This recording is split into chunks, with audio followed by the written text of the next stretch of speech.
सब मशेष कल्याण गुणैकराश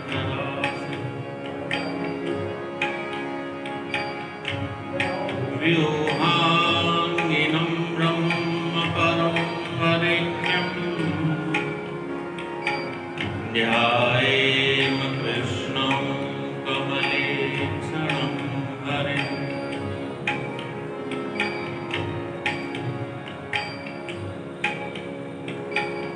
अंगे तु वामे वृषभानुजां मुदा विराजमानां वनरूपशोभगाम्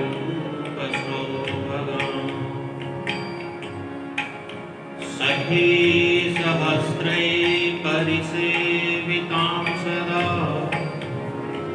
स्मरेम देवीं सकलेष्टकामदाम्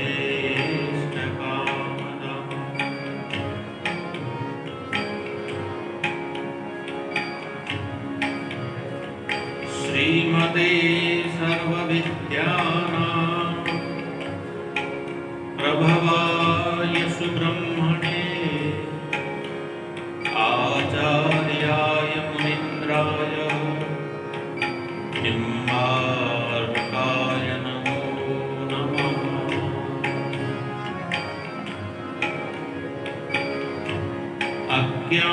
अज्ञानतिमिरान्धस्य ज्ञानाञ्जनशलाकया चक्षुरुन्मीलितं येन तस्मै श्रीगुरुवे नमः।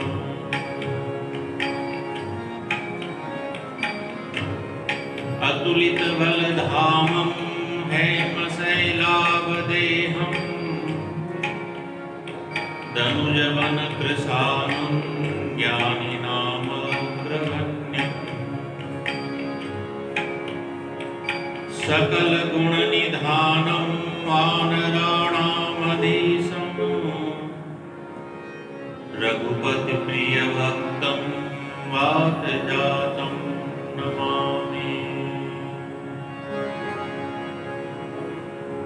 भक्तिभक्त भगवंत गुरु चतुर्नाम बपुए इनके पद वंदन किए नासई विघ्न रे।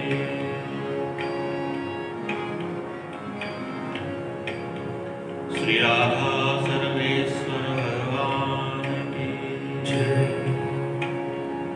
श्री कृष्ण बिहारी जी महाराज की जय।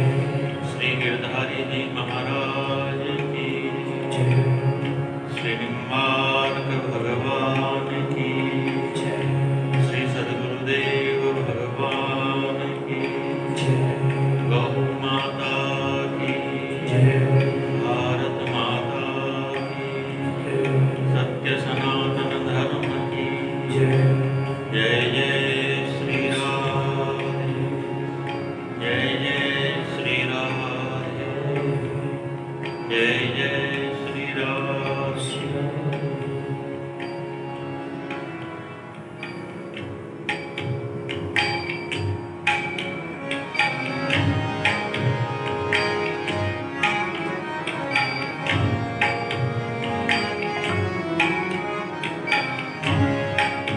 राधे गोविंद गोविंद गोपाल नंद लाल।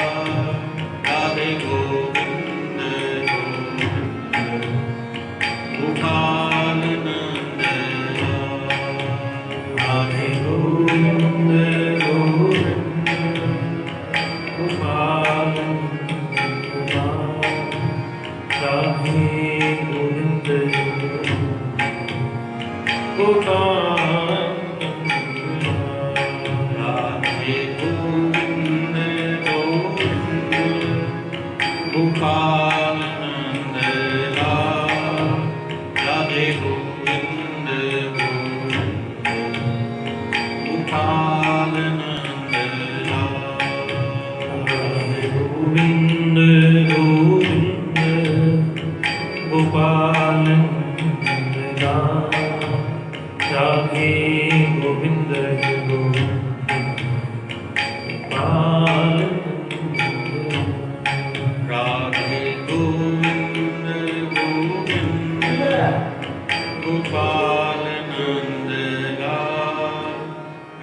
गोविंद गोविंद गोपाल नंद लाल। गोविंद गोविंद गोपाल नंद लाल। राधे गोविंद गोविंद गोपाल नंद लाल। राधे गोविंद गोविंद गोपाल नंद लाल। राधे गोविंद गोविंद गोपाल नंद लाल। राधे गोविंद गोविंद गोपाल। राधे गोविंद गोपाल नंद लाल। हे गोपाल नंद लाल। हे गोपाल नंद लाल। गोपाल नंद लाल। हे गोपाल नंद लाल। हे गोपाल नंद लाल। हे गोपाल नंद लाल। हे गोपाल नंद लाल। हे गोपाल नंद लाल। हे गोपाल नंद लाल। हे गोपाल नंद लाल। गोपाल नंद लाल। हे गोपाल नंद लाल। हे गोपाल नंद लाल। हे गोपाल नंद लाल। हे गोपाल नंद लाल। हे गोपाल नंद लाल। राधे गोविंद गोविंद गोपाल नंद लाल। राधे गोविंद गोविंद गोपाल नंद लाल। राधे गोविंद गोविंद गोपाल नंद लाल। राधे गोविंद गोविंद गोपाल नंद लाल। बोलिए भक्तवत्सल भगवान की।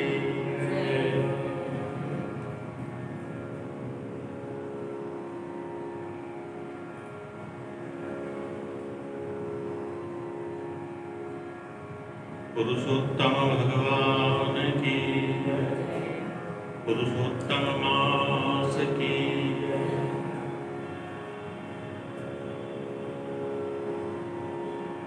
अपार करुणा वर्णालय भक्तवांछा कल्पतरु गोलोकाधीश्वर भगवान श्री राधा सर्वेश्वर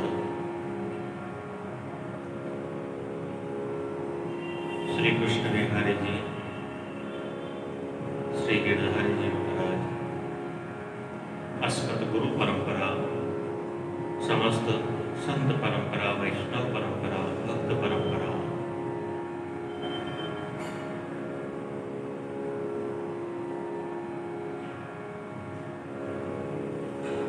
सबका वंदन करते हुए पुरुषोत्तम मास के इस दिव्य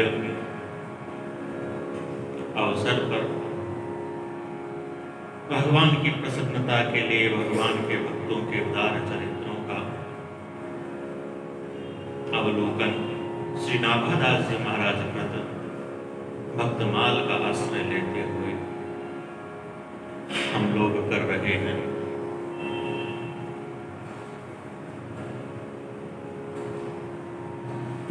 संसार में कुछ करने योग्य कर्म है तो वह है भगवान की प्रसन्नता के लिए कर्म करना।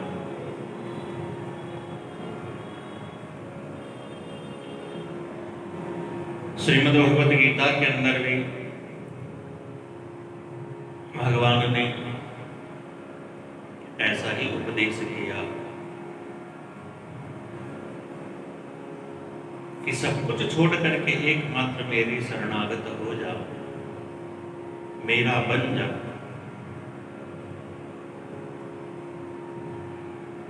यही इस जीव का कल्याण है।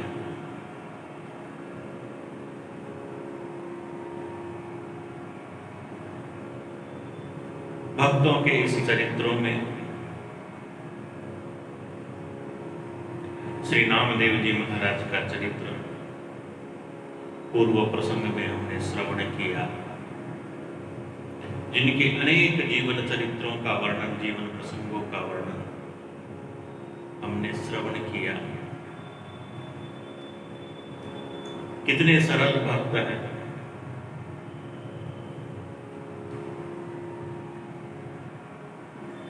भगवान की भक्ति को जिन्होंने छोड़ा नहीं, साथ ही साथ अपनी सरलता को जिन्होंने छोड़ा नहीं।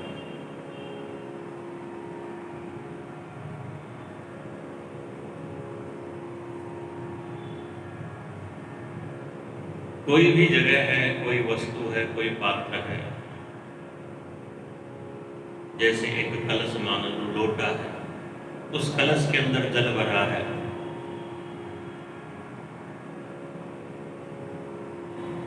अब जल तो भरा है, जल पहले से भरा है, तो कोई दूसरी वस्तु उसमें कैसे आ सकती है?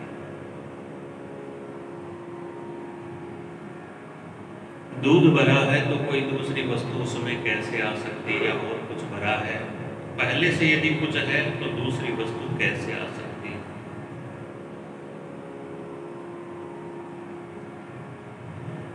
एक बड़ा सुंदर प्रसंग है, विद्वानों का, संतों का तो यह प्रसंग है। भाई, एक संत ने दूसरे संत की परीक्षा लेने के लिए जल से भरा हुआ पात्र उनके पास भेजा।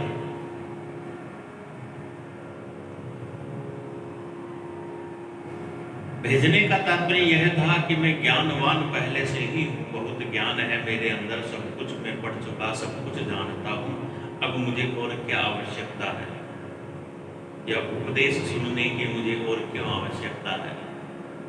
तो इस उद्देश्य के निमित्त दूसरे संत के पास परीक्षणार्थ जल से भरा हुआ पात्र भेजा। वह संत भी बड़े महत्वपूर्ण थे, प्रतिभावान थे, समझने वाले थे। उन्होंने क्या किया कि थोड़ी सी शक्कर, चीनी उस पात्र के अंदर डाल दी। भाई, जल से भरा हुआ पात्र हो तो भी उसमें शक्कर मिलाई जा सकती है, वह उस जल के अंदर ही घुल जाती है। अब शक्कर की जैसे नमक भी घुल जाता है, उससे स्थान जल का और अधिक नहीं पड़ता, है उसी में घुल जाता है। तो शक्कर मिलाना है कि भाई ज्ञान तो है, लेकिन ज्ञान को जब तक भक्ति का, प्रेम का संपुट न हो, जो प्रसंग हम उद्धव जी का प्रसंग सुनते हैं, उद्धव जी बृहस्पति के शिष्य थे, ज्ञान से परिपूर्ण थे, लेकिन उस ज्ञान को भक्ति का संपुट चाहिए। इसलिए उद्धव जी को व्रत के अंदर भगवान ने भेजा। तो इसी प्रकार से ज्ञान है, उपदेश की आवश्यकता क्यों है? क्योंकि उपदेश होने से ही ज्ञान में क्या हमारे लिए सार्थक है और क्या हमारे किसी काम का नहीं। भाई, शास्त्र तो मोटे मोटे हैं, इतना मोटा शास्त्र हमने पढ़ लिया, हजारों हजार जिसमें श्लोक हैं। हमारे जीवन को चरितार्थ करने के लिए तो एक ही बात बहुत है। तो इतना शास्त्र हमने पढ़ लिया, तब तो हमारा कल्याण पूरा पक्का है, लेकिन फिर भी कल्याण नहीं होता, फिर भी शांति नहीं मिलती। इस चित्त को तो ऐसा क्यों होता? उसका तात्पर्य यही है कि ज्ञान है, लेकिन ज्ञान के साथ भक्ति नहीं अथवा प्रेम नहीं, उपदेश नहीं, अभिमान है। यह अभिमान नमक के समान है। शक्कर मिलाओ, मीठा मिलाओ तो वह तो उपदेश के समान है, अन्यथा तो व्यर्थ है। फिर तो कोई पात्र पहले से परिपूर्ण है तो उसमें और क्या मिलाया जा सकता है? संत लोग तो मिला सकते हैं, लेकिन साधारणतः देखा जाए तो भाई जो जगह भरी हुई है तो उस जगह और आप क्या रख सकते हो? वह जगह तो पहले से भरी हुई है, उस जगह कोई दूसरा आ नहीं सकता। तो भगवान के इन भक्तों के चरित्रों में एक बात तो परम सत्य है कि इन्होंने अपने हृदय के अंदर भगवान की भक्ति को प्रतिष्ठापित कर लिया है, इसलिए दूसरे दुर्गुण इनके इस हृदय के अंदर, चित्त के अंदर या मन के अंदर प्रवेश ही नहीं कर पाते। काम, क्रोध, लोभ, मद, मोह, मत्सर, जहां पहले से ही भगवान बैठे हैं तो वहां यह आ नहीं पाते, और जहां पहले से यह दुर्गुण बैठे हैं तो फिर वहां भगवान कैसे आएंगे?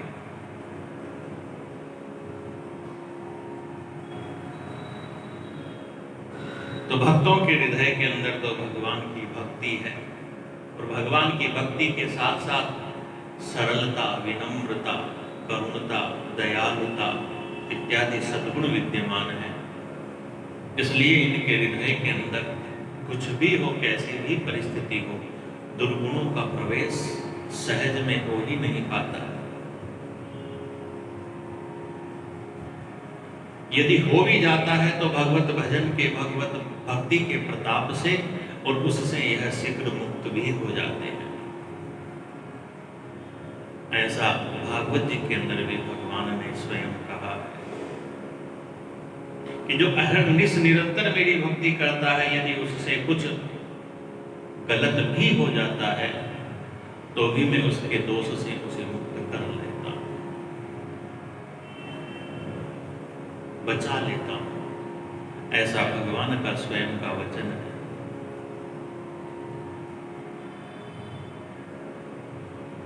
और जो भगवान के ही आश्रित होकर के अपने कर्मों को करता है, उसे तो फिर किसी प्रकार का कोई दोष बनता ही नहीं है, लगता ही नहीं है।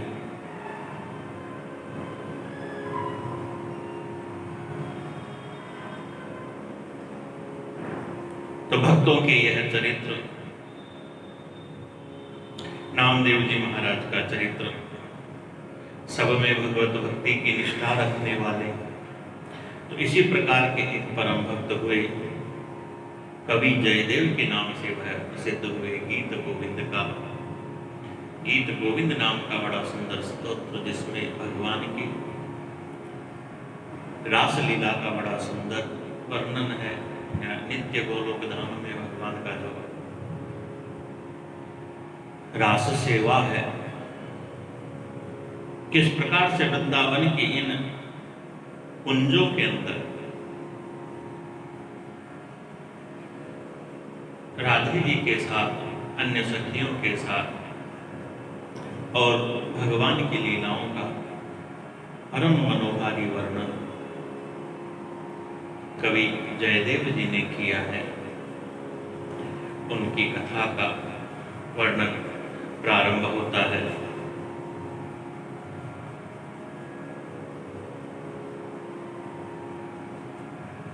श्री नाभादास जी महाराज ने अपने छप्पे में कवि जयदेव के अनेक चरित्रों का वर्णन किया है। श्री प्रियादास जी महाराज उन्हीं का वर्णन करते हुए कहते हैं कि जिस प्रकार से राजाओं के अंदर भी कोई बड़ा राजा होता है, सम्राट होता है, तो उसी प्रकार से संस्कृत के विद्वानों में, संस्कृत के कवियों में जयदेव कविराज हुए हैं। ऐसी अनुपम उनकी कृति गीत गोविंद के नाम से है, जो तीनों लोकों के अंदर बड़ा विख्यात हुआ। जो भी व्यक्ति इसका अभ्यास करता है, इसको पढ़ता है, उसकी बुद्धि बढ़ती है। जो प्रेम से इसका गान करता है, स्वयं भगवान उसके साथ साथ इसको सुनते हुए चलते हैं, अवश्य ही चलते हैं। गुप्त रूपेण ज्यादा श्रद्धा हो, ज्यादा भक्ति हो, तो प्रत्यक्ष रूप लिया।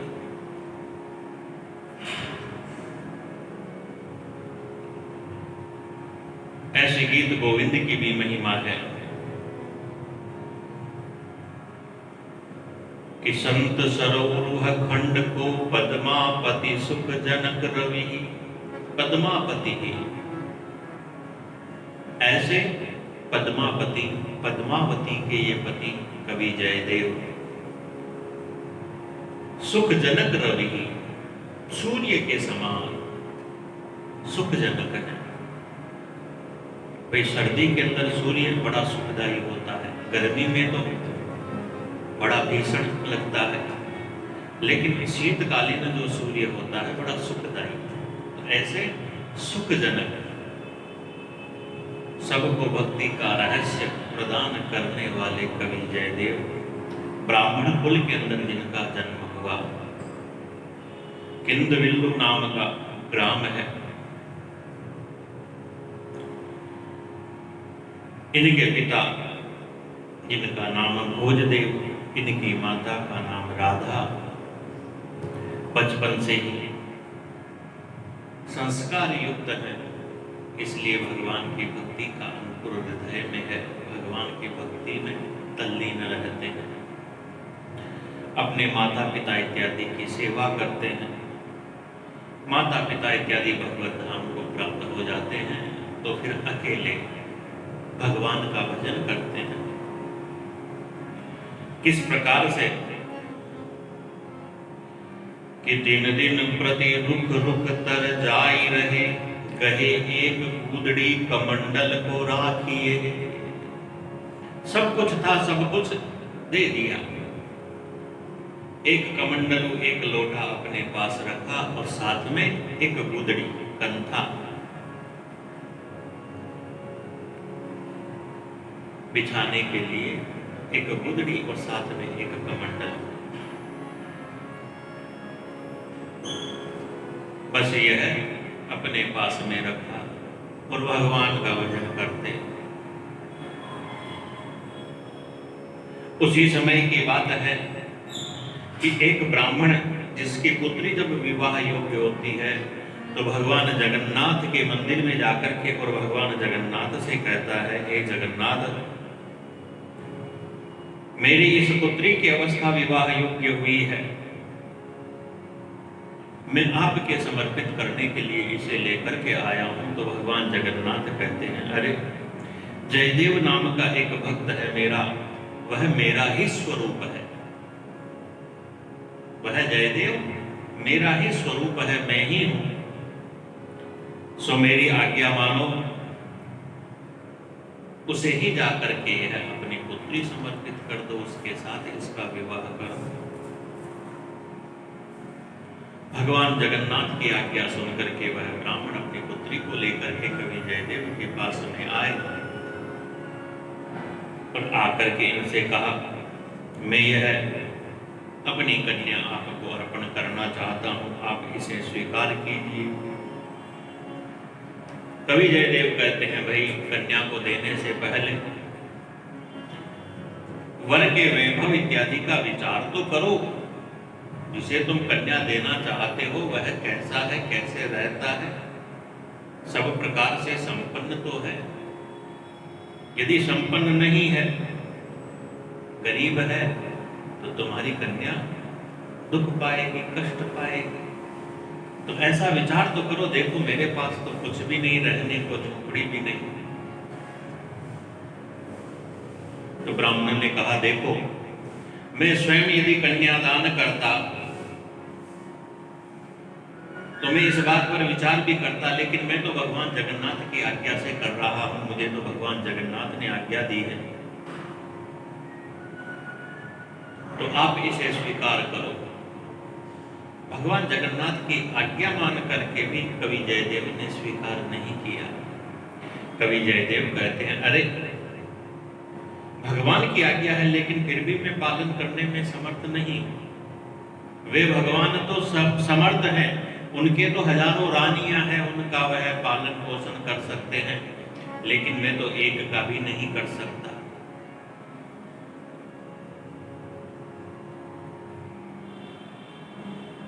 ब्राह्मण कहता है अपनी पुत्री से, पुत्री भगवान की आज्ञा है, तूने भी सुनी, अब तो यही रहे। पुत्री भी कहती है ठीक है पिताजी,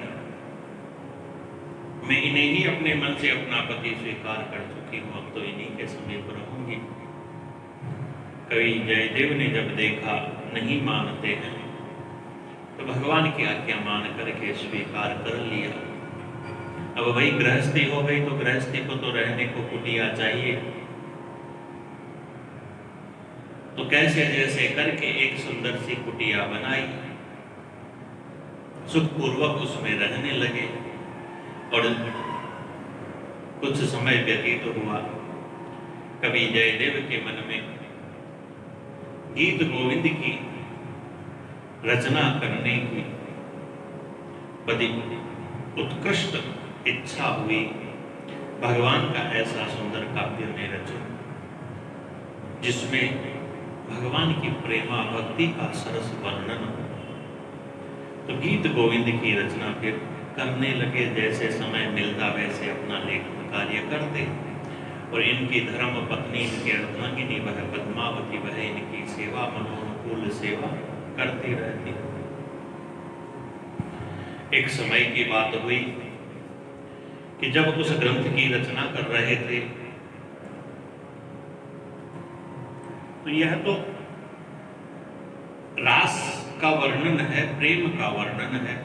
और प्रेम के अंदर कहा गया है कि भाई न कोई छोटा होता है न कोई बड़ा होता है। प्रेम की तो रीत ही उल्टी है। प्रेम में तो जो हार जाता है वह जीत गया, ऐसे प्रेम की रीत है, उल्टी रीत है।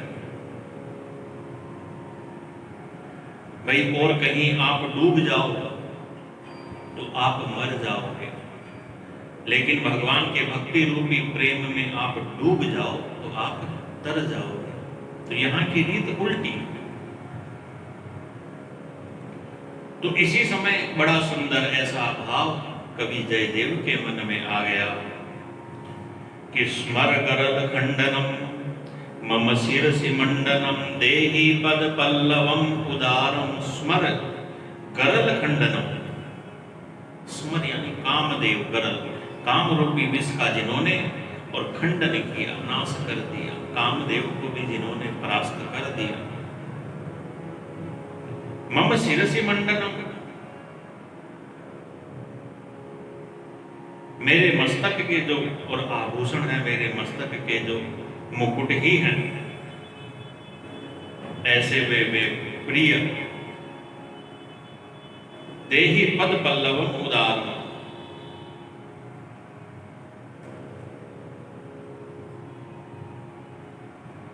भगवान श्री श्याम सुंदर की यह विनय है और राधा जी के प्रति है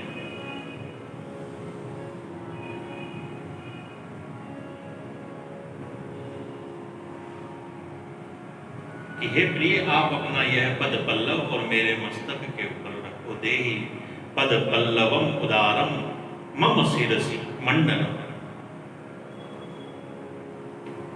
अब ऐसा भाव मन में आया तो मन में संकोच भी हुआ कि भाई ऐसी बात क्यों लिखूं या न लिखूं, क्योंकि कलिकाल है। और कलिकाल के अंदर तो फिर कलयुग के लोग तो बड़े चतुर होते हैं, बुद्धि हो या ना हो, लेकिन चतुरता तो बड़ी रहती है।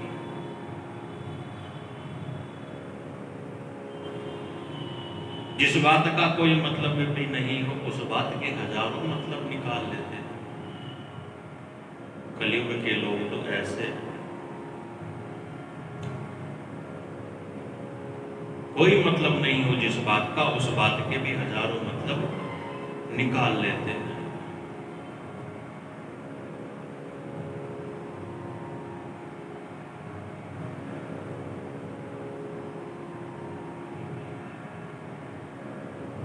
ऐसे कलिकाल के लोग किस प्रकार से मतलब निकालते हैं।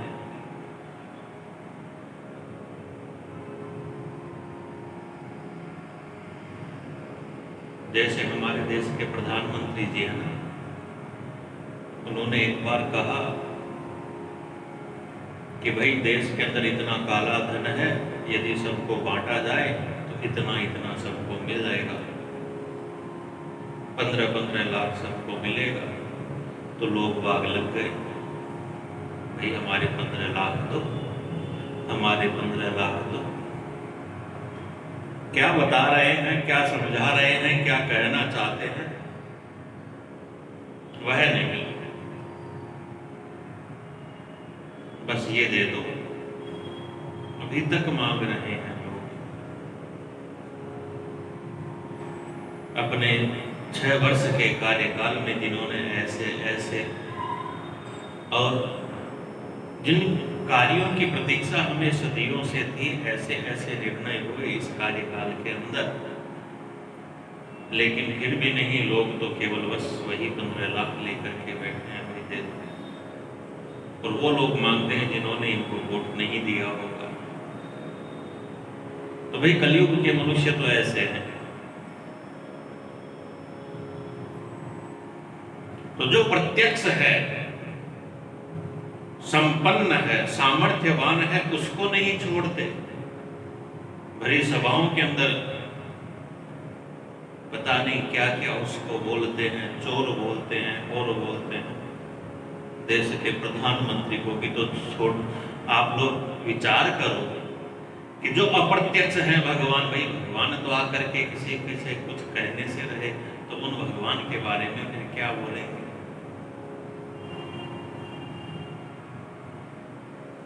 भगवान तो अप्रत्यक्ष रहते हैं, बिना कुछ किए ही जिनको समस्त बुराइयों का और हम दोष दे देते हैं। भाई जीवन में कुछ अच्छा होता है तो कोई नहीं कहता कि यह भगवान ने किया, हाँ, लेकिन यदि कुछ बुरा हुआ है ना, तो अवश्य ही भगवान ने हमारे साथ ऐसा कर दिया।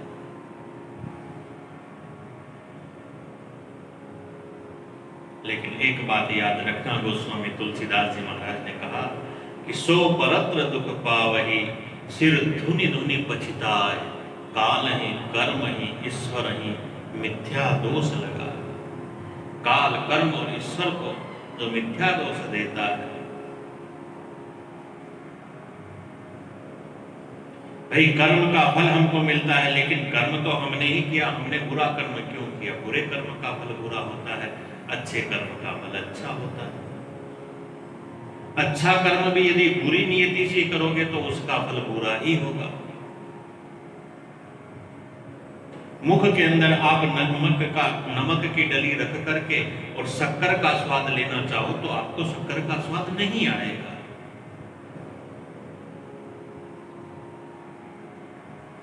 तो बुरी नियति से भी यदि आप शुभ कर्म करोगे तो उसका बुरा ही फल मिलेगा। तो जो प्रत्यक्ष है, प्रधानमंत्री तो देश के राजा जैसा ही होता है और उसे ही ऐसे बोलते हैं। तो सोचो जो अप्रत्यक्ष हैं उन भगवान को यह कली काल के मनुष्य फिर उनके बारे में क्या क्या बोलते ही हैं। जो अधार्मिक लोग होते हैं,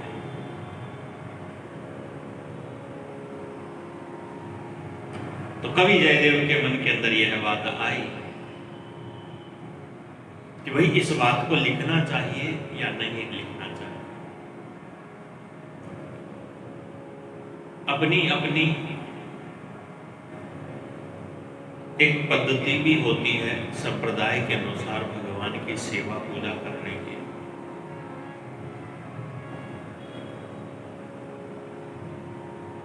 तो जैसे हमारा निम्बार्क संप्रदाय है, हम राधा कृष्ण की युगल उपासना करते हैं। सखी स्वरूप से, लेकिन हमारे यहाँ भी कृष्ण से अधिक महत्व राधा जी का। राधा जी को हम बड़ी मानते हैं। कृष्ण की परम आराधनीय शक्ति है राधा। लेकिन कवि जयदेव की जो वह सेवा पद्धति इत्यादि उनकी जो होगी, तो वह केवल ठाकुर जी को ही इष्ट मानते थे। माधव इनके ठाकुर जी का नाम था, जो श्री विग्रह आज भी निम्बार्काचार्य पीठ निम्बार्क तीर्थ में विद्यमान है। वह भगवान माधव इन कवि जयदेव के ही सुसेवित ठाकुर जी ऐसा प्रसिद्ध है। तो वे ठाकुर जी पहले ही थे। उनकी परम शक्ति राधा जी तो फिर बाद में वहाँ विराजमान हुई। बड़ा सुंदर प्रसंग है। अंग्रेजों का जिस समय राज था तब विधर्मी लोग बड़ा परेशान करते थे। तब ठाकुर जी सुरक्षा के निमित्त वहाँ समीप में रूपनगढ़ नाम का गांव है, तो वहाँ का जो राजा इत्यादि था वह ठाकुर जी को अपने किले के अंदर सुरक्षा के लिए ले जाते हैं। और फिर वहाँ से जब वापस आते हैं तो ठाकुर जी फिर वहाँ से विवाह करके और फिर विदा करके आते हैं।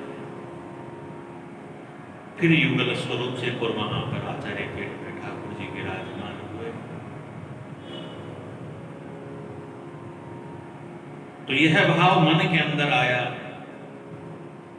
मैं लिखूं या न लिखूं। ऐसा करते करते संध्या का समय आ गया। तो वही बात मन के अंदर विचार करते करते स्नान इत्यादि के लिए चले गए। इधर भगवान जो अपने भक्तों के हृदय की क्षण क्षण की बात को जानने वाले हैं, कहते हैं कि रूप बना करके आए कवि जयदेव का ही। और वह पंक्ति जो रह गई थी उसको लिख दिया।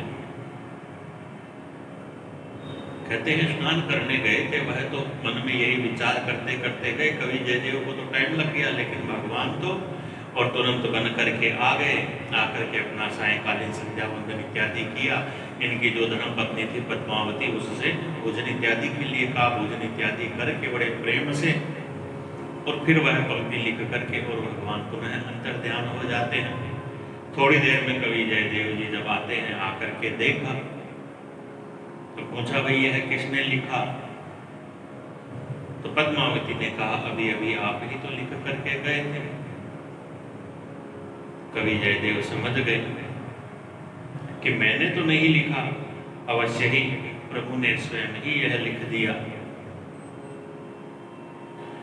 तो इस प्रकार से गीत गोविंद जिसमें स्वयं भगवान ने उसके लेखन कार्य में और सहयोग किया स्वयं ही, और एक पंक्ति लिखी, तो उसकी तो प्रसिद्धि होनी ही थी।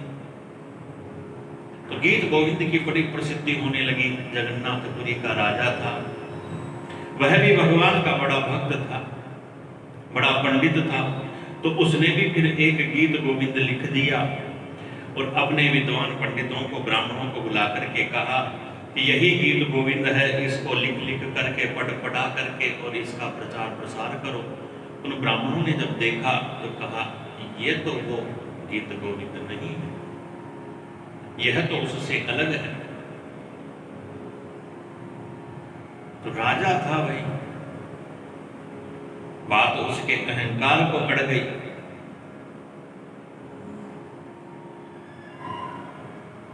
दोनों पुस्तकें ले जाकर के भगवान जगन्नाथ के मंदिर के अंदर रखी।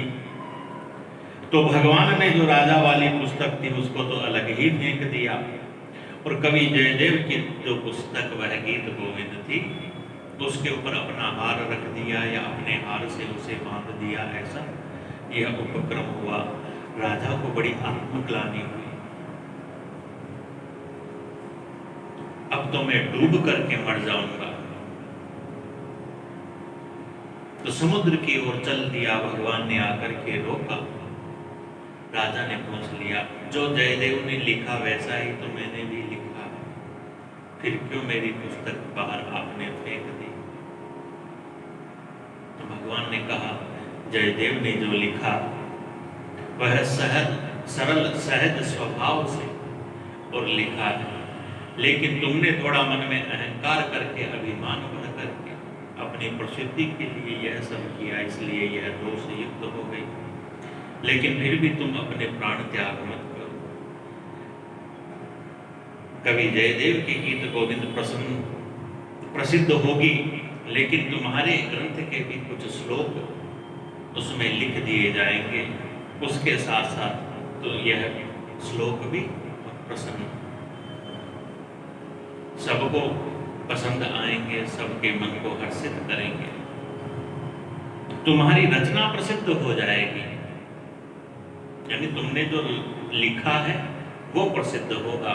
तुम्हें नाम की इच्छा थी, तुम्हारा नाम नहीं प्रसिद्ध होगा। तो इस प्रकार से गीत गोविंद की रचना हुई। कहते हैं कि भगवान स्वयं इसको सुनने के लिए, जो भी भक्त इसका बड़े प्रेम से गान करता, भगवान उसके समीप आकर के बैठ जाते। जगन्नाथपुरी में रहने वाली एक माली की कन्या थी, जो इस गीत गोविंद का पाठ करते करते अपने बगीचे के अंदर कार्य करती थी, और भगवान उसके पीछे पीछे घूमते रहते इस गीत गोविंद के भावों को सुनते हुए। क्योंकि इतना सरस वर्णन था, इतना सुकोमल वर्णन था कि जैसे वह श्लोक गाती, भगवान के मन के अंदर वही दृश्य उपस्थित सा हो जाता और भगवान बड़े आनंदित होते। तो यह माली की बेटी अपने बगीचे के अंदर इस प्रकार से गाया करती, भगवान सुना करते। कहते हैं कि उस बगीचे के अंदर बैंगन की और बाड़ी लगी हुई थी। बैंगन के पौधे के और फल के कांटे कुछ होते हैं, तो उसके अंदर वह कार्य कर रही थी, तो वहीं भगवान भी सुन रहे थे। अब सुनते सुनते वह तो चली गई, आज थोड़ा विलंब हो गया, तो अचानक से ठाकुर जी को भी समय का भान हुआ, तो जल्दी से ठाकुर जी वहां से दौड़े। जैसे ही दौड़े तो भगवान के वस्त्र उन कांटों के अंदर उलझने से फट गए। भगवान तो जल्दी से आकर के मंदिर में खड़े हो गए। संयोगवश उसी दिन राजा दर्शन करने के लिए आया। राजा ने पुजारियों से पूछा, भगवान के वस्त्र फटे हुए। पुजारी कहते हैं, हमने तो सही पहनाए थे, क्या कारण? तो भगवान ने ही वह कारण फिर बताया, ज्ञात करवाया, स्वप्न के माध्यम से या और किसी माध्यम से। इस प्रकार से वह माली की कन्या है, गीत गोविंद गाती है, उसे सुनने जाता हूँ, वहीं मेरे वस्त्र कांटों ने अटक करके पड़ गए। इनका किसी का कोई दोष नहीं है। तो राजा ने ससम्मान उस माली की पुत्री को बुला करके और वहीं नियुक्त कर दिया। राजा ने अपने नगर के अंदर घोषणा करवा दी, गीत गोविंद गा करके, और भगवान को सभी सुनाए कि फेरी नृप ड्योढ़ी यह ओढ़ी बात जानी महा, कहीं राजा रंक पढ़े नीकी ठोर जानी के। भाई गीत गोविंद भगवान को सुनाओ, लेकिन नीकी ठोर जान के, अच्छी जगह बैठ करके सुनाओ। इस प्रकार कांटों के अंदर चलते हुए नहीं, अन्यथा भगवान को कष्ट होगा, क्योंकि भगवान स्वयं सुनने के लिए आते हैं। तो राजा ने यह चारों तरफ ढिंडोरा ही फिरवा दिया। बड़ी यह सुंदर रचना है, लेकिन इसको गाओ, चाहे राजा हो या रंक हो, अच्छी जगह बैठ करके मधुर स्वरों से इसका उच्चारण करो। अपने मन में ऐसा निश्चय ही मान लो कि भगवान श्री श्याम सुंदर मेरे समीप ही और इसको सुन रहे। राजा ने जब ऐसी घोषणा करवा दी, कहते हैं एक मुगल यवन था, उसने भी जब यह सुना, उसके मन के अंदर भी भगवान के प्रति बड़ा लगाव था, तो उसने भी गीत गोविंद को सीख करके बड़ी मधुर मधुर रागियों से इसे गा गा करके भगवान को सुनाया करता, और भगवान की कृपा से वह भगवान के ही परम धाम को प्राप्त हुआ। ऐसे गीत गोविंद का बड़ा सुंदर महात्म्य है। स्वयं भगवान ने जिसकी रचना कार्य में सहयोग दिया, तो ऐसे गीत गोविंद जिसका महत्व इतना होना वाजिब ही होता है। कवि जयदेव के जीवन का एक बड़ा सुंदर प्रसंग आता है कि किसी कारणवश कि काठी में मुहुर मग चलत में ठग मिले, कहो कहाँ जात जहाँ तुम चली जाइए। एक बार की बात है कि संत सेवा के लिए, संत सेवा का भंडारा करने के लिए, कुछ सामग्री लाने के लिए और यह नगर में जा रहे थे। मार्ग जंगल का था, जंगल में कुछ लोग मिले तो गांठी में मुहर मत, एक कपड़े की गांठ में कुछ सोने की मोहरें बांध ली। सामग्री बाजार से लानी है तो धन तो चाहिए। तो चलत में मग, चलत में ठग मिले। मग यानी रास्ते में जब जा रहे थे तो कुछ लोग मिले, वह वास्तव में चोर थे, ठग थे। तो इन्होंने सहज भाव से पूछ लिया, कहो कहाँ जात? तो उन चोरों ने कहा, भाई जहां तुम जाते हो वहीं मैं जाता हूं, वहीं हम जा रहे हैं। कवि जयदेव समझ गए कि यह चोर है।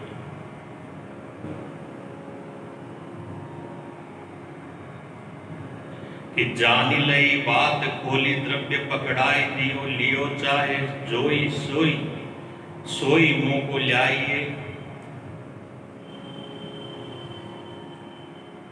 कवि जयदेव ने मन में विचार किया कि भाई यह चोर है, कहीं भजन के साधन रूपी मेरे इस शरीर का और यह नाश न करते, इसलिए कवि जयदेव ने पहले ही और वह सोने की मोहरें निकाल करके उनको दे दी।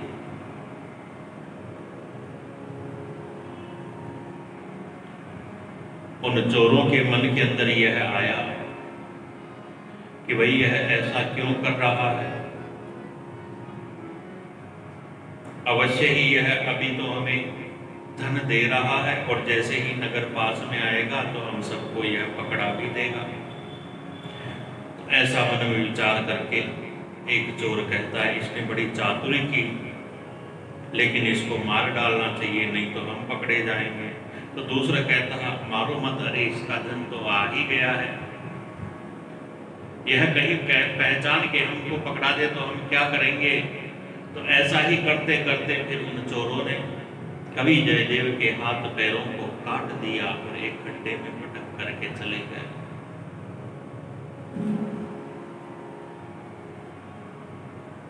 इस बात का कोई दुख भी नहीं कवि जयदेव को, यह तो भगवान के स्मरण में तल्लीन रहे। उसी मार्ग से पड़ोसी देश का जो राजा है वह जा रहा था। संयोगवश खड्डे में गिरे हुए कवि जयदेव के ऊपर उनकी दृष्टि पड़ी, बड़ा तेजस्वी स्वरूप जान करके और इनके समीप आया, उस खड्डे से निकाला, देख संभाल की, मरहम पट्टी इत्यादि लगाई, पूछा कैसे कट गए। तो कवि जयदेव कहते, अरे मैं तो हूं ही ऐसा ही, मेरे तो हाथ पैर कटे हुए ही थे।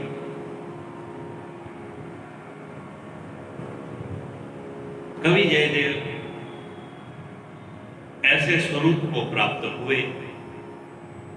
इसके बारे में प्रियादास जी महाराज ने बड़ा सुंदर वर्णन किया। प्रियादास जी महाराज कहते हैं कि उस ब्राह्मण को जो अपनी पुत्री का विवाह भगवान जगन्नाथ के साथ करना चाहता था ना, उस ब्राह्मण को भगवान जगन्नाथ ने कहा था कि वह कवि जयदेव मेरा ही स्वरूप है। तो भगवान जगन्नाथ का स्वरूप तो आप जानते हो, काष्ठ विग्रह हैं, तो हाथ पैर उनके ऐसे ही सीधे, अंगुली इत्यादि नहीं, बिल्कुल सीधे सीधे। तो ऐसा तो भगवान जगन्नाथ ने कहा कि मेरे ही स्वरूप हैं, तो यहाँ भी इनके अंगुली इत्यादि कट गए, तो हाथ पैर वैसे ही हो गए जैसे भगवान जगन्नाथ के श्री विग्रह में है। तो कवि जयदेव के मन में तो यही आया कि भाई भगवान कहते थे मेरे जैसा ही है, तो ऐसा ही और मुझे बना दिया भगवान ने अपने जैसा। यह बात सोच करके बड़े प्रसन्न थे वह राजा।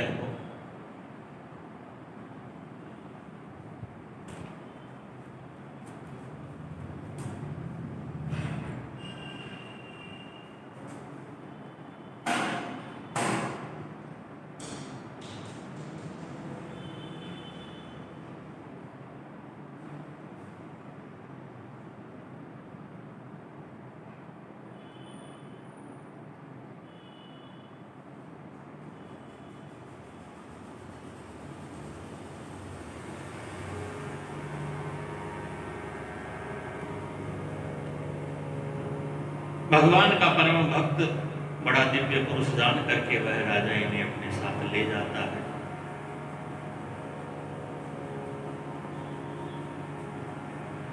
कवि जयदेव वहां पर रहते हुए संत सेवा भंडारा इत्यादि अपना कार्य करते हैं, भजन, भगवान का भजन करते रहते हैं। राजा भी बड़ा धार्मिक था। कवि जयदेव के सानिध्य से राजा के यहाँ होने वाली जो संत सेवा है उसकी बड़ी प्रसिद्धि होने लगी। बड़ा अच्छा संतों की सेवा होती है, सुंदर भोजन प्रसादी मिलती है, सुंदर भेंट दक्षिणा इत्यादि मिलती है। तो वे जो चोर थे उन चोरों ने भी उस संत सेवा के बारे में सुना तो संतों का वेश बना करके आ गए। कवि जयदेव ने उनको देखा तो वहां जो काम करने वाले थे उनसे कहा, अरे ये सब तो मेरे बड़े गुरु भाई हैं, इनकी अच्छे से सेवा करना। अब भाई चोर की दाढ़ी में तो तिनका, चोरों के मन में तो वही कि भाई राजा से हमको पकड़ा देगा, मरवा देगा, उनके मन में भय। लेकिन कवि जयदेव बड़े सरल सहज स्वभाव से साधु वेश में आए हुए उन चोरों की भी बड़ी भक्ति करते हैं, बड़ी सेवा करते हैं। अब चोर तो यह समझते हैं भाई जितना जल्दी हो यहां से हम निकलें, तो जाना चाहते हैं तो राजा से कहते, राजा अब हम जाएंगे। कवि जयदेव ने कहा, भाई विरक्त हैं, इनका अधिक रुकना भी ठीक नहीं है, खूब अच्छी भेंट दक्षिणा देकर के इन्हें विदा करो, इनकी सुरक्षा के लिए कुछ लोग भी साथ में भेज दो। तो राजा ने अपने कुछ सिपाही उनके साथ में उनकी रक्षा के लिए भेजे और बहुत सारी भेंट दक्षिणा इत्यादि भी उन्हें दी। तो जो सिपाही भेजे मार्ग के अंदर वह सिपाही उन चोरों से पूछते हैं कि भाई यह साधु सेवा संत सेवा बहुत होती है, हम देखते हैं, लेकिन आपको जितनी भेंट दक्षिणा मिली, आपको जितनी सेवा मिली ना, ऐसा तो आज तक किसी को नहीं मिला, इसका क्या कारण है?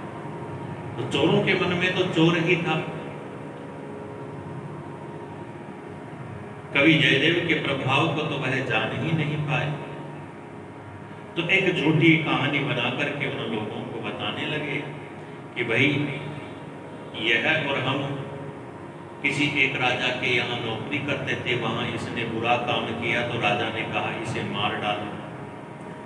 तो हम लोगों ने इस पर उपकार किया, जंगल में ले जाकर के इसे मारा तो नहीं, लेकिन इसके हाथ पैर काट करके राजा को दिखा दिए और इसे जीवित ही छोड़ दिया। उन चोरों ने जैसे ही यह बात कही, उसी समय जहां पर वह चोर खड़े थे वहां से धरती फट जाती है और वह सारे चोर गिर जाते हैं नीचे रसातल में। पृथ्वी का एक नाम कहा गया है सर्वंसहा, सर्वसहा। पृथ्वी सब कुछ सहन कर सकती है, लेकिन संतों का अपमान यह तो पृथ्वी भी सहन नहीं कर सकती। तो साथ आए उन सैनिकों ने देखा, मेरा तो बड़ा अचंभे का काम हुआ। तो आकर के राजा से कहा, राजा कवि जयदेव के पास जाकर के बैठ गया, पूछने लगा, यह सब बताओ कौन थे, आप अवश्य जानते हो सारी बात, सत्य सत्य बताओ। कवि जयदेव बड़ा संकोच करते हैं, बहुत संकोच करते हैं, नहीं बताना चाहते। लेकिन जब राजा ने हट ही कर लिया तो कवि जयदेव ने फिर सारी की सारी बात बता दी, कैसे कैसे क्या हुआ। अब तो राजा जान गया कि यह कौन है। अरे यही गीत गोविंद के रचना करता कवि जयदेव है। तो राजा ने विनती की, आप यहीं विराजो, आपकी पत्नी को भी मैं यहीं बुला लेता हूँ, आप दोनों दंपति यहीं रहो, भगवत भजन करो, इससे हमारे राज्य में भी भक्ति भाव की वृद्धि होगी। कवि जयदेव ने स्वीकार किया। तो राजा ने अपनी सवारी इत्यादि भेज करके उनकी धर्मपत्नी पद्मावती को भी वहीं पे बुला लिया। दोनों सुखपूर्वक रहने लगे। बड़ा सुंदर भक्ति भाव सारे नगर के अंदर प्रचार प्रसारित होने लगा। इधर कवि जयदेव सत्संग करते तो उनकी पत्नी भी वैसी ही थी, वह भी सत्संग करती। उस राजा की रानी भी पद्मावती जी के दर्शन करने, सत्संग करने उनके पास आया करती। एक दिन की बात है, वह पद्मावती और वह रानी दोनों ऐसे ही बैठी बैठी सत्संग की चर्चा कर रही थी। तो उसी समय कोई सेविका आकर के रानी से कहती है कि हे रानी, आपके भाई का शरीर छूट गया, वह उनका प्राणांत हो गया, इसलिए जो आपकी भौजाइयां हैं, कोई सती हो गई, किसी ने तलवार से अपनी गर्दन काट ली, तो कोई भाग करके और चिता के अंदर कूद पड़ी। ऐसा जब रानी ने सुना, रानी तो विलाप करने लगी। कवि जयदेव की जो पत्नी थी पद्मावती, वह पद्मावती रानी को समझा करके कहने लगी, अरे प्रीति की यह रीति नहीं है, शस्त्र से मर जाना, जल जाना, यह तो विपरीत गति है। प्रीति की रीत तो यह होती है कि प्रिय पति का प्राणांत हुआ तो यह सुनते ही और प्रिया के भी प्राण छूट जाए। ऐसी बात जब महारानी ने सुनी, महारानी कहती है, ऐसी तो परम प्रिया तो केवल एक आप ही लगती हो, और तो कौन ऐसा होगा भाई, ऐसा तो होता नहीं है। इतना प्रेम किस में होता है कि अपने प्रिय के मृत्यु का समाचार सुनते ही और प्राण त्याग दे। महारानी ने व्यंग में कहा, ऐसी तो केवल एक आप ही है। राजा को जाकर के रानी ने सारी बात बताई और राजा से कहा, कुछ ऐसा उसकी प्रीत कैसी है। राजा बहुत मना करता है, रानी यह उचित नहीं, ऐसा मत करो। लेकिन कहा गया है ना कि भाई कुसंग से कहाँ हानि नहीं हुई, यह कुसंग है। राजा की भी बुद्धि हानि को प्राप्त होती है, राजा को ऐसा करना ही पड़ता है। तो एक दिन कवि जयदेव को लेकर के वाटिका में घूमने गए, तो रानी ने अपनी एक दासी को कह रखा था, भाई आकर के रोती रोती आना और आकर के ऐसा कहना। तो आई दासी और आकर के कही, भाई जो वह स्वामी जी थे कवि जयदेव, वह नहीं रहे, मर गए। ऐसा सुनकर के रानी विलाप करने लगी, लेकिन वह पद्मावती तो सब कुछ जानने वाली थी। पद्मावती कहती है, अरे रानी, तुम तो व्यर्थ ही धोखे में पड़ती हो, भयभीत होती हो। हमारे स्वामी तो बहुत अच्छे से विराज रहे। अब तो रानी की स्थिति बड़ी गंभीर हो गई। अरे यह इसको सत्य कैसे मालूम हुआ, लेकिन फिर भी राजा के पीछे पड़ी रही, कैसे न कैसे करके। तो फिर से कुछ दिनों बाद में ऐसा ही उपक्रम किया। पद्मावती भी समझ गई कि यह मेरी परीक्षा लेना चाहती है। तो इस बार जैसे ही दासी ने आकर के कहा कि वही वह स्वामी जी तो हरिधाम को प्राप्त हुए, अरे उसी समय पद्मावती ने अपने देह का त्याग कर दिया। राजा को तो बहुत दुख हुआ, बहुत दुख। मेरे कारण ही यह सब उपक्रम हुआ। कवि जयदेव से जाकर के कहा, मेरे अपराध के कारण ही या मेरी ही दी हुई मृत्यु के कारण माता जी मरी है। अब मुझे जीवित रहने का कोई अधिकार नहीं। राजा अपने आप को मारना चाहता है, कवि जयदेव रोकना चाहते हैं। अंत में कवि जयदेव ने विचार किया कि जब तक इस पद्मावती को मैं जीवित नहीं कर दूंगा, यह राजा नहीं रुकेगा।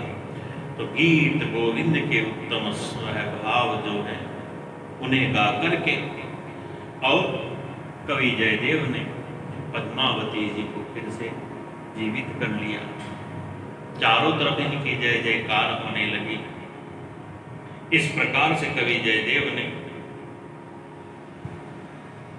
भगवान की भक्ति के भरोसे या भगवान की भक्ति के प्रभाव से यह उत्तम चमत्कार कर दिया।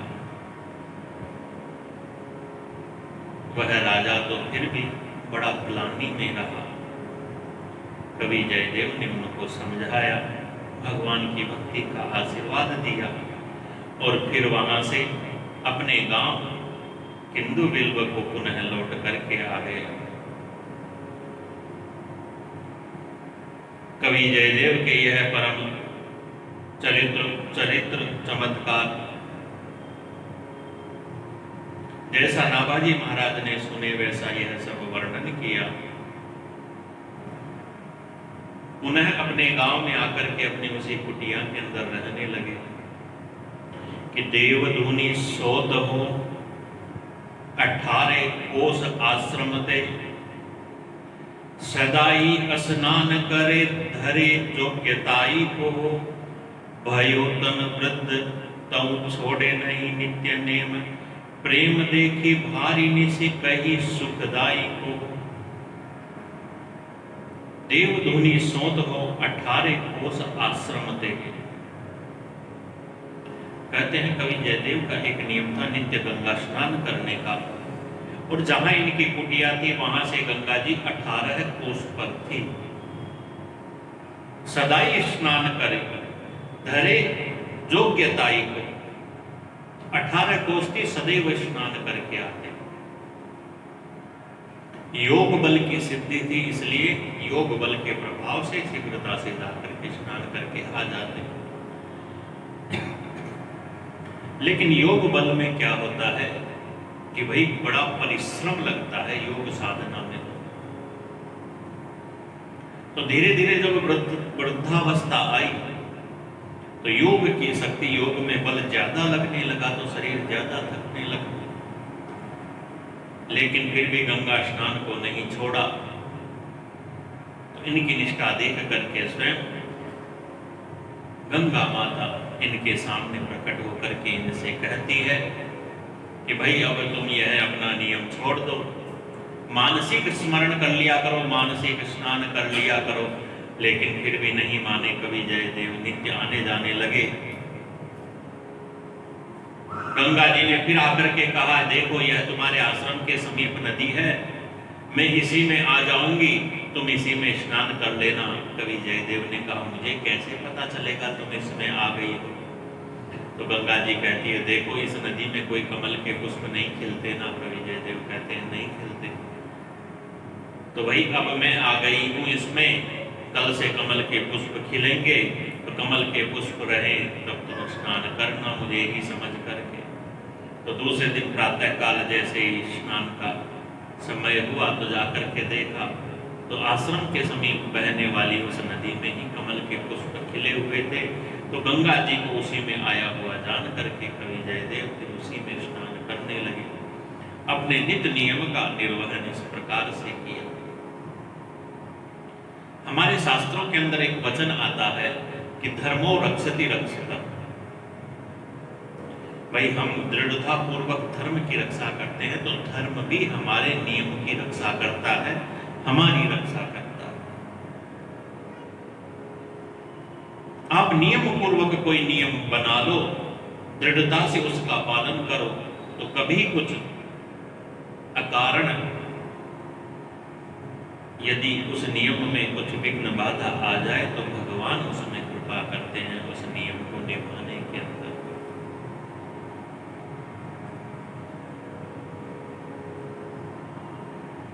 जयदेवी गंगा के नाम से और फिर वह नदी प्रसिद्ध हुई है। तो इस प्रकार से कवि जयदेव के अनेकों अनेक चरित्र यहाँ पर बताए गए।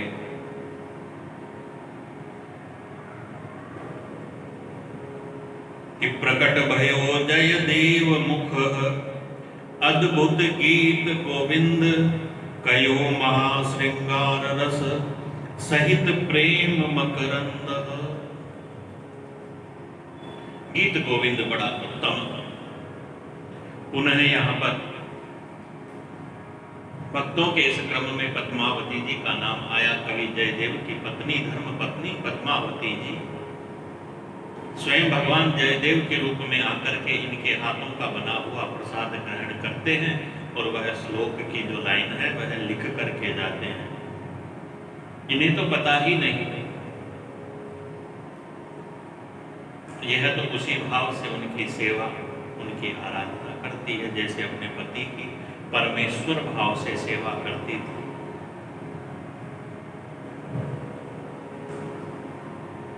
तो इस प्रकार से पद्मावती जी का चरित्र है।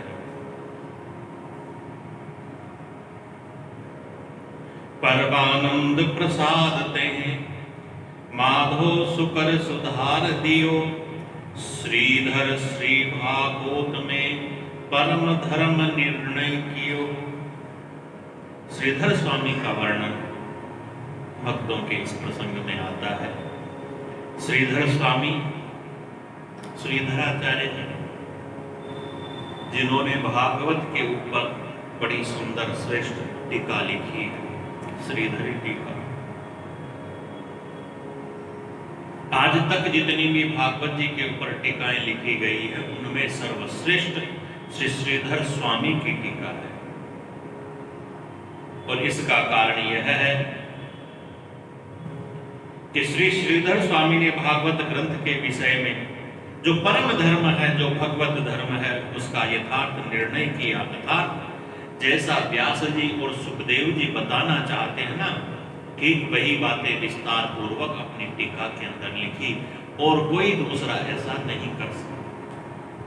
यथार्थ में श्री वेद व्यास जी क्या लिखना चाहते हैं या यथार्थ में श्री सुखदेव जी महाराज क्या कहना, क्या समझाना चाहते हैं, उन बातों को यथार्थ में जितना अच्छी तरह से श्रीधर स्वामी ने लिखा उतना और किसी ने नहीं लिखा। इसलिए श्रीधर स्वामी की जो टीका है उसका बड़ा महत्व है, उसकी बड़ी महिमा है। श्रीमद्भागवत भावार्थ दीपिका नामक टीका का प्रारंभ जो मंगलाचरण होता है वह तो है ही ऐसे कि नमः परमहंसा स्वादित चरण कमल चिन्ह मकरंदाय भक्त जन मानस निवासाय। यह परमहंस संहिता है, तो उसी प्रकार के भाव से इसकी टीका की। न कोई ज्यादा कर्म कांड का प्रवचन किया, न ज्ञान कांड का प्रवचन किया, परमहंस संहिता के रूप में। तो परमानंद प्रसाद ते कहते हैं, इनके गुरु का नाम परमानंद है, इसलिए उन्हीं की कृपा से, गुरु की कृपा से इन्होंने यह सब किया कि श्रीधर स्वामी तो मनो श्रीधर प्रकटे आन, तिलक भागवत को कियो सब तिलकन परमान। इनकी यह टीका भागवत के महिमा को बढ़ाने के लिए तिलक के समान ही है। जिस समय श्रीधर स्वामी ने भागवत जी के ऊपर टीका लिखी और उस समय अन्य कई विद्वान लोगों ने भी भागवत जी के ऊपर टीका लिखी है, तो वही सब के अंदर फिर वाद विवाद होने लगा। सब अपनी अपनी कृति को श्रेष्ठ बताते ही, तो सब में जब वाद विवाद होने लगा तो काशी में आकर के सब एकत्रित हुए और उस समय सबने बिंदु माधव नाम के एक बड़े विद्वान ब्राह्मण थे, उन्हीं को महापंच नियुक्त किया। भाई यही प्रमाणित करेंगे कौन श्रेष्ठ है। तो बिंदु माधव जी ने कहा सारी की सारी जो टीकाएं हैं मंदिर के अंदर रख करके थोड़ी देर फिर ले आना। ऐसा ही किया। मध्याह्न में ठाकुर जी के भोग लगा तो उसके पश्चात ठाकुर जी के आगे वह सारी की सारी भागवत जी की टीका जो पोथियां थी वह सब रखी और मंदिर के जो पट थे वह 2 घड़ी के लिए बंद कर दिए। दोपहर में विश्राम का वह समय रहता है। फिर उत्थापन के समय खोला तो जाकर के देखा तो श्री श्रीधर स्वामी की जो टीका है वह और सबसे ऊपर जिसे स्वयं भगवान ने और सबसे ऊपर रखा, ब्रह्मा के भाग में भाग्य लिखने वाले हस्तकंज से उस पर लिख दिया कि श्री भागवत पर श्रीधर की जो टीका है यही सर्वोपरि है। इस प्रकार से श्रीधर स्वामी की जो टीका है उसकी प्रसिद्धि फैलती है, सबको बड़ी प्रसन्नता होती है। श्रीधर स्वामी के गुरु श्री परमानंद जी परमानंद प्रसाद थे, जिनकी कृपा से और श्रीधर स्वामी ने यह टीका लिखी, उन परमानंद जी का भी नाम भक्तमाला के अंदर आता है। भगवान के एक परम भक्त हुए, नाम जिनका बिल्व मंगल बताया गया है, उनकी कथा आती है। बड़ी सुंदर इनकी कथा है। ऐसा होता है ना कि भाई कथा करने वाले हम जैसे जो लोग होते हैं, यह बहुत किताबें पढ़ लेते हैं, बहुत कुछ कर लेते हैं। इनके जीवन में क्या होता है कि वह सारी की सारी कथाएं एक दूसरे में मिल जाती हैं, और फिर कौन सी कथा कहाँ जाकर के जुड़ जाती है, कौन सी कथा कहाँ जाकर के जुड़ जाती है, ऐसा हो जाता है।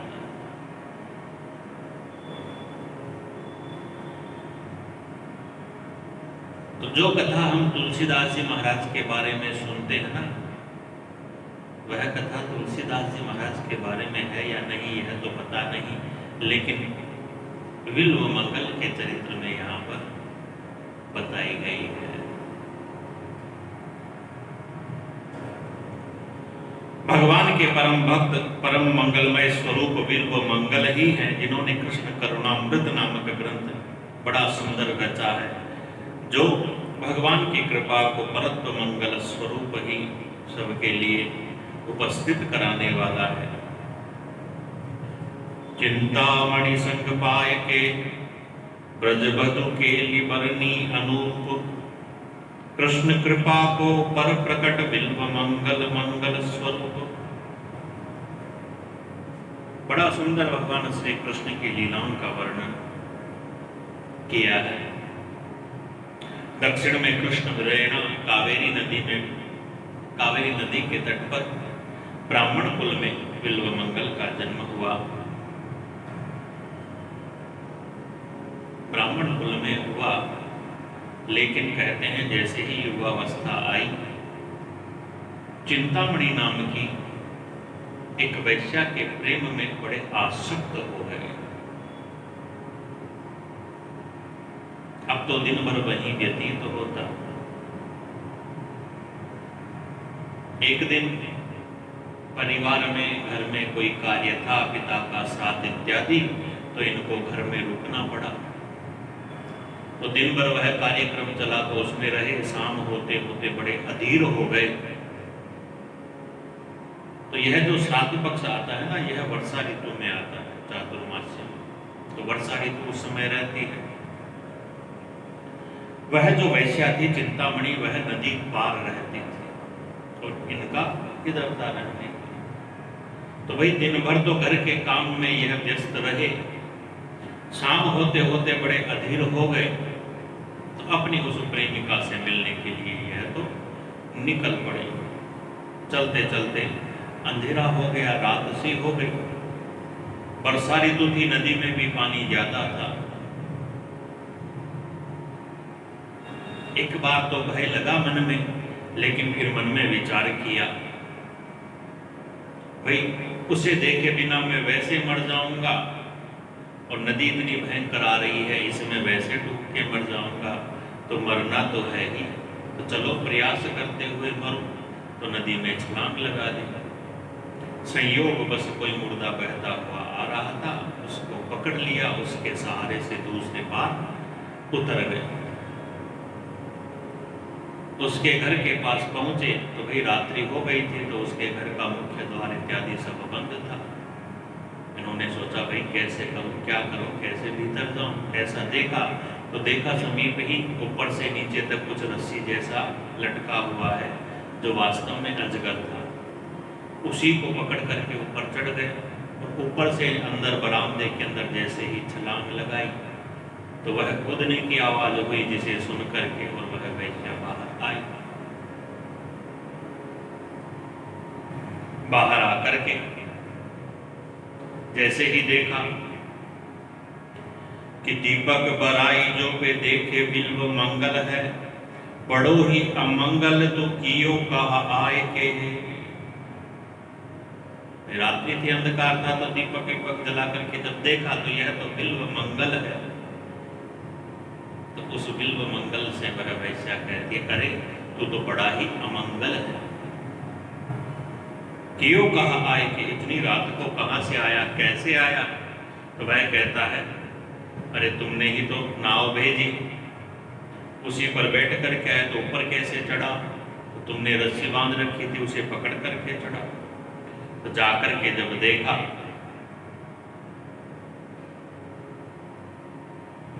कहाँ कैसी नाव है और कैसी डोर है, तो जाकर के देखा वही वह नाव तो फिर कोई मुर्दा था, मृत शरीर था, और जो डोर है वह तो विषधर अजगर था। चिंतामणि यह देख करके क्रोध पूर्वक कहने लगी कि जैसो मन मेरे हाड चाम सो लगायो, तैसो श्याम सो लगाए, तो पे जानिए सयानी के। मैं तो भय घोर भजो युगल किशोर, अब तेरी तू ही जाने चाहूं करो मन मानी के। अरे जैसा मन तुझे इस हड्डी चमड़ी के शरीर में लगाया, यदि ऐसा मन, ऐसा अनुराग भगवान श्याम सुंदर के अंदर लगाता, वही तेरी समझदारी थी। मैं तो वही घोर भजो युगल किशोर, अब तेरी तू ही जाने। भाई देख, अब तो सीधी सी बात है, तेरी बात तू जाने। मैं तो अब घोर होते ही और भगवान युगल किशोर के भजन के अंदर अपना चित्त लगाऊंगी। मैं तो अब यह संसार, यह सांसारिकता सब कुछ छोड़ दूंगी। ऐसा उस वैश्या ने कहा। भगवत कृपा से उस वैश्या चिंतामणि के वचनों से बिल्व मंगल के हृदय की आंखें खुल गई। भगवान का बहुत बड़ा वह भक्त बना। अब तो भगवान का कीर्तन इत्यादि करने लगा, बड़ा मग्न होकर के और कीर्तन करता। ऐसे आनंद में मग्न हुए कि सब कुछ फिर छूट गया।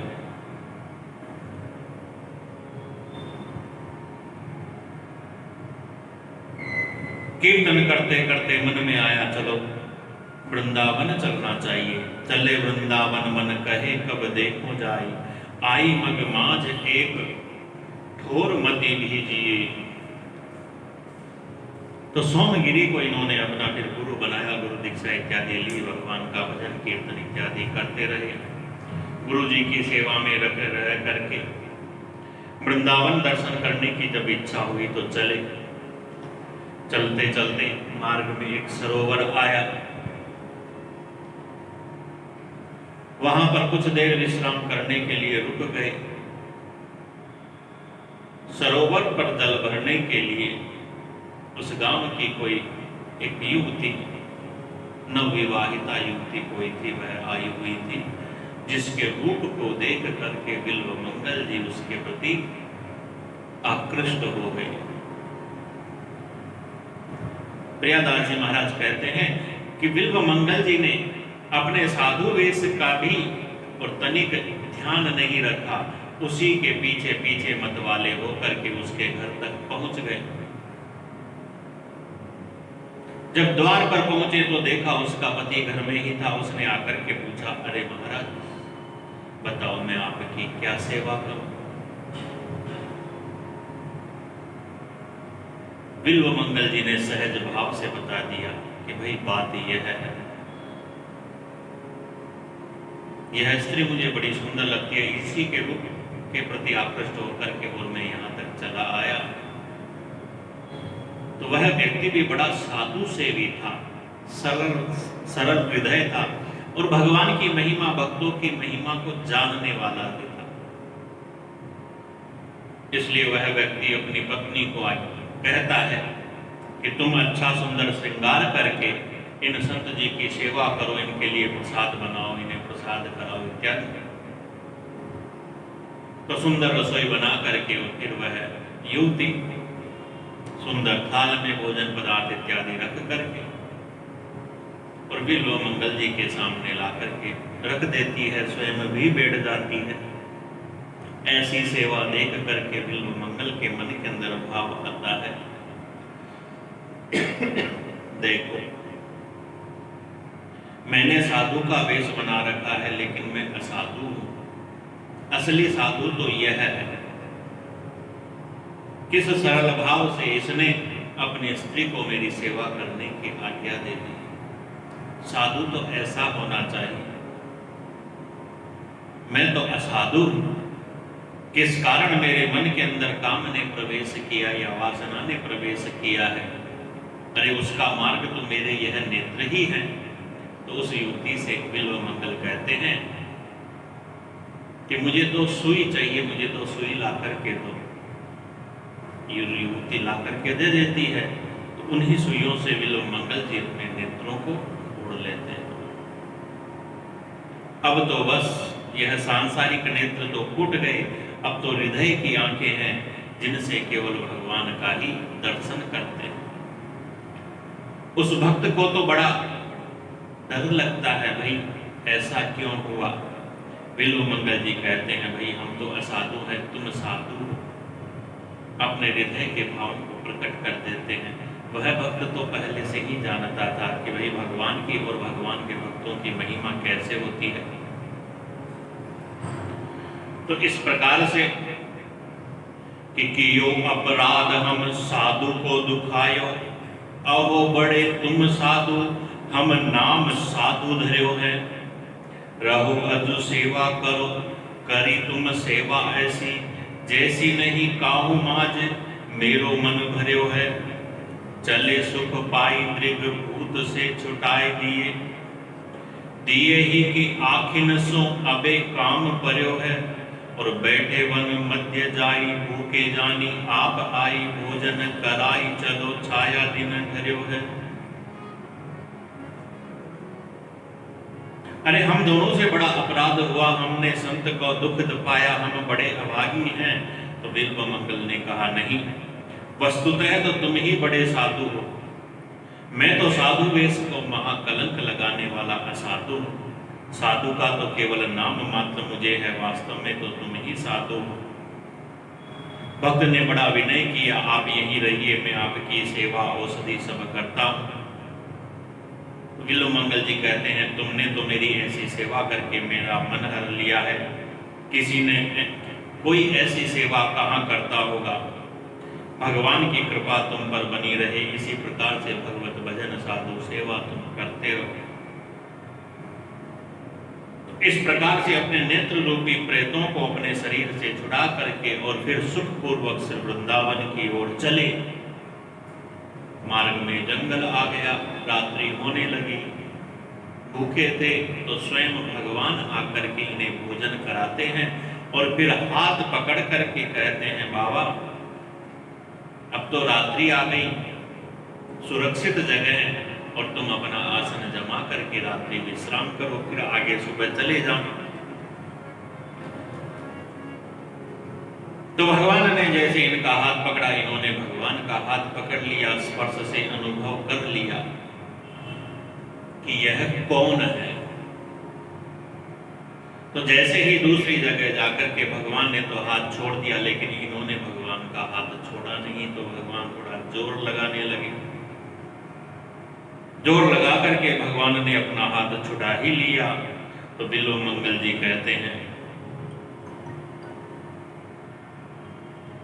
कि हाथों में से तो निकल जाते हो, पर यदि मन में से सरकोगे तो जानूंगा। यह जान गए कि यह भगवान ही है। भाई हाथ छुड़ा करके तो चले जाते हो, मेरे हृदय से जाओगे तो जानूंगा। तो ऐसा करके फिर वृंदावन पहुंचते हैं। वृंदावन में रह करके भगवान का कीर्तन भजन इत्यादि बड़े मंगलमय यह करते रहते हैं। वह जो वैश्या थी चिंतामणि जिसका नाम था, उसने इनकी वह प्रसिद्धि सुनी। वह भी भगवान की भक्त हो गई थी। तो उसके भी मन में आया, चलो उन भक्त की इतनी महिमा है, पूर्व का वह इनका स्नेह था ही, प्रेम था ही, तो मन में हो गया चलो वृंदावन भगवान की भूमि है, तो वह भी आती है। बिल्व मंगल पर भगवान की विशेष कृपा है, तो जान करके वह भी बड़ी प्रसन्न हुई, बड़ी हर्षित होकर के वृंदावन में इनके पास आई। उसको देखते ही बिल्व मंगल जी बड़े आदर भाव से उसका सत्कार करते हैं और श्री बिहारी जी का जो प्रसादी शीत प्रसादी जिसको कहते हैं स्वयं भगवान नित्य प्रति बिल्व मंगल के लिए भिजवाते थे एक डोना। तो आज बिल्व मंगल ने वह प्रसादी उस चिंतामणि को दी। चिंतामणि ने पूछ लिया यह प्रसाद का दोना कहां से कैसे आया, किसने दिया? तो बिल्व मंगल जी कहते हैं स्वयं भगवान ही कृपा करके अपने कर कमलों से भेज दिया करते हैं। ऐसा जब चिंतामणि ने सुना, चिंतामणि कहती है कि तुम्हें भाई सो दियो जो प्रभु, ले हो नाथ हाथ सो जो देह सन्मानी के। अरे यह तो भगवान ने तुमको दिया है, स्वयं अपने हाथों से मुझे दे तो मैं ले। ऐसा उस चिंतामणि ने कहा, जब कृपा करके अपने हाथों से मुझे देंगे तो ही मैं लूंगी, अब तो आप ही पाओ। जब ऐसी बात हुई तो न तो वह भक्तराज बिल्व मंगल प्रसाद पाते हैं, न वह चिंतामणि प्रसाद पाती है। दोनों ऐसे ही वह एक सामने रखा, दोनों भजन कर रहे हैं। बिल्व मंगल का भक्ति भाव और चिंतामणि की भी सच्ची निष्ठा जान करके स्वयं भगवान दर्शन दे करके दूसरा दोना भी साथ लेकर के आते हैं, दोनों को अलग अलग प्रसादी देते हैं। इस प्रकार से भगवान के परम प्रेमी भक्तों की यह अनुपम निष्ठा इस भक्तमाल के अंदर गाई गई है। जब तक नियम पक्का न हो, जब तक निष्ठा पूर्ण नहीं हो, तब तक भगवान मिलते नहीं, भगवान पिघलते नहीं। भक्तों के इन्हीं वर्णन में विष्णुपुरी नाम के भक्त का नाम आता है कि कली जीव जंजाली कारणे विष्णुपुरी बड़ निधि साची।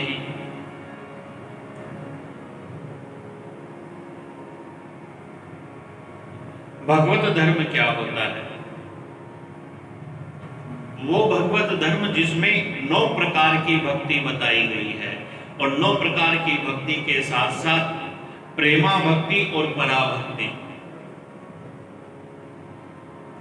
9 प्रकार की भक्ति तो है ही है, और 9 प्रकार की भक्ति के साथ साथ प्रेमा भक्ति और पराभक्ति। भागवत जी के अंदर तो इनका वर्णन आता है, प्रेमा भक्ति और पराभक्ति। पराभक्ति वह है जो नित्य निरंतर बढ़ती ही जाए, और ऐसी ही प्रेमा भक्ति होती है।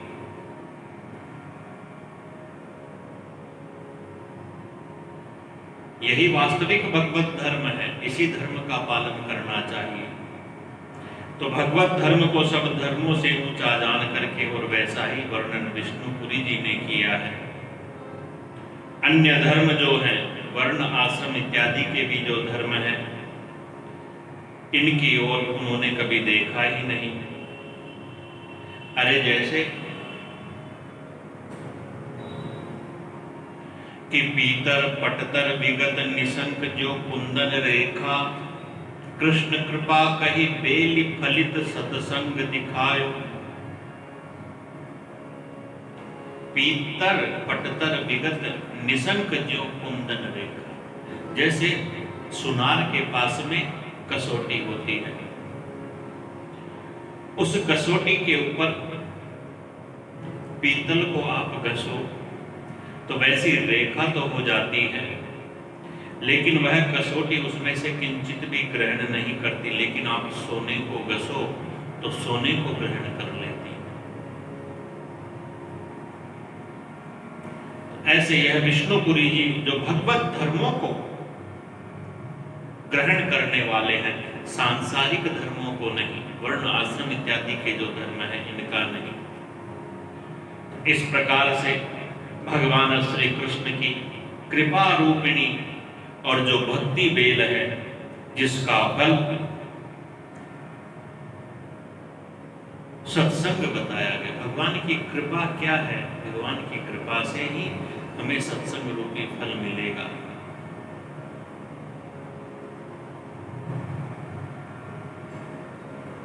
बिनु हरि कृपा सुलभ न सोई। भगवान की कृपा होती है ना, तब ही सत्संग मिलता है। तो भगवान की कृपा रूपिणी और बेल का फल सत्संग को बताया है। भक्ति रत्नावली नाम का बड़ा ही सुंदर ग्रंथ श्री विष्णुपुरी जी ने और रचा। विष्णुपुरी जी के गुरु साक्षात चैतन्य महाप्रभु को बताया, जो जगन्नाथपुरी में रहते थे, और यह विष्णुपुरी जी काशी नगरी में रहते थे। इसलिए जो दूसरे शिष्य हैं, उन शिष्यों ने कहा कि लगता है उस विष्णुपुरी के मन में तो मुक्ति की कामना है। चैतन्य महाप्रभु ने कहा नहीं, ऐसा नहीं है। तो परीक्षा लेने के लिए चैतन्य महाप्रभु ने एक पत्र लिख करके विष्णुपुरी के पास पहुंचाया कि रत्नों की एक माला भेज दो, मुझे प्रिय लगती है। पत्र लेकर के और वह दूसरा सेवक, दूसरा भक्त विष्णुपुरी जी के पास आया। विष्णुपुरी ने पत्र को पढ़ा तो विष्णुपुरी जी क्या करते हैं कि श्रीमद् भागवत महापुराण से बड़े ही दिव्य मनोहारी 500 श्लोक चुन चुन करके उनका संग्रह करके माला रूपी एक पोथी के अंदर उसे लिखते हैं। भक्ति रत्नावली उसका नाम रखा और उसे ही अपने गुरु के पास भेज दिया। अन्य भक्तों ने जब ऐसा सुंदर यह उपक्रम देखा कि भाई रत्नों की माला बनाई, तो उन्होंने ऐसे भक्तिमय भागवत जी से भक्तिमय 500 श्लोक चुन करके और लिख करके भेज दिए। तब उन भक्तों को विश्वास हुआ कि वास्तव में काशी के अंदर रहता है, लेकिन मुक्ति की कामना से नहीं रहता, भक्ति की ही कामना से रहता है। कि विष्णु स्वामी संप्रदाय दृढ़ ज्ञान देवं गंभीर मति। बड़ा सुंदर आगे जो प्रसंग बताया है, ज्ञानदेव जी महाराज का प्रसंग बताया है। ज्ञानदेव जी के ही शिष्य नामदेव और त्रिलोचन देव बताए गए हैं, जो सूर्य और चंद्रमा के समान बड़े उजागर, बड़े प्रसिद्ध हुए हैं। ज्ञानदेव जी की वाणी गंगा जी के समान बड़ी निर्मल, संसार को पवित्र करने वाली हुई, जिस वाणी से प्रेम की काव्य की रचना करके उन्होंने प्रसिद्धि को प्राप्त किया, भगवत यश को प्राप्त किया, हरि यश को प्राप्त किया। ज्ञानदेव जी महाराज जो नामदेव जी के और त्रिलोचन देव जी के शिष्य बताए गए हैं। बड़ा सुंदर इनका प्रसंग है। इनकी महिमा भी बड़ी अपार है। इनके जो पिता हैं, कहते हैं उनके मन के अंदर संन्यास लेने की इच्छा हुई, तो घर बार छोड़ करके, गृहस्थी तो थे ही, घर बार छोड़ करके और किन्हीं संत के पास जाकर के और छूट ही उनसे कहा कि मेरी पत्नी नहीं है, मुझे शिष्य बना लीजिए। क्योंकि स्त्री रहते सन्यासी वैरागी बनाने वाले को तो बड़ा दोष होता है। तो झूठ बोल करके वहां बन करके सन्यासी रहने लगे। इनकी धर्म पत्नी वहां पर पहुंच गई। अरे महाराज, बल से हाथ पकड़ करके इनको मेरे साथ ही आप कर दीजिए। तो पुनः इनको लेकर के अपने घर आ गई।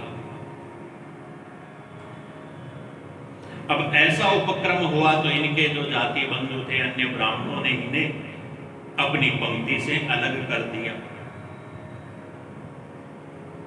इनके यह 3 पुत्र थे, जिनमें सबसे बड़े तो ज्ञानदेव ही थे और उनसे छोटे महान देव बताए गए हैं और उनसे छोटे से सोपान देव बताए गए हैं। ज्ञानदेव जी की अवस्था जब पढ़ने की हुई, विद्या अध्ययन की हुई, तब ब्राह्मणों के पास वेद पढ़ने के लिए गए, लेकिन किसी ने वेद पढ़ाया नहीं। जब इन्होंने पूछा भाई क्यों नहीं पढ़ाते, तो कहा भाई तुम ब्राह्मण नहीं हो, तुम्हारा ब्राह्मणत्व नष्ट हो गया। ज्ञानदेव जी जो तो भगवत विभूति स्वरूप ही थे, भगवान की भक्ति करने के लिए ही उत्पन्न हुए थे। ब्राह्मणों से कहा कि आप लोगों के मन में हमारी क्या न्यूनता आई है, क्यों हमें आप वेद नहीं पढ़ाते। तब उन ब्राह्मणों ने कहा देखो तुम्हारे जो पिता है ना, उन्होंने संन्यास ले लिया और फिर पुनः आकर के गृहस्थी हो गई, इसी से उनका ब्राह्मणत्व नष्ट हो गया। अब तुम ब्राह्मण नहीं, इसलिए वेद पढ़ने के अधिकारी नहीं। तो ज्ञानदेव जी महाराज कहते हैं भाई जिसकी भगवान में पक्की निष्ठा होती है, ब्राह्मण तो वह होता है। पूर्ण ब्रह्म भगवान को मन क्रम और वचन से सप्रेम जानने वाला ही वास्तविक ब्राह्मण है। केवल वेद पढ़ लेने से और कोई ब्राह्मण थोड़ी हो जाता है। अरे वेद तो भैंस भी पढ़ सकती है। नामदेव ज्ञानदेव जी महाराज ने ऐसा कह दिया और उसी समय भगवान का स्मरण किया। समीप में भैंस बंधी हुई थी, इसलिए ऐसा कह दिया। तो भगवान का स्मरण करके फिर भैंस को कहा वेद सुना। तो कहते हैं कि भाई उन ब्राह्मणों से भी अधिक शुद्ध और सुंदर स्वर से वह भैंस वेद के मंत्रों का उच्चारण करने लगी। ऐसी महिमा ज्ञानदेव जी की है।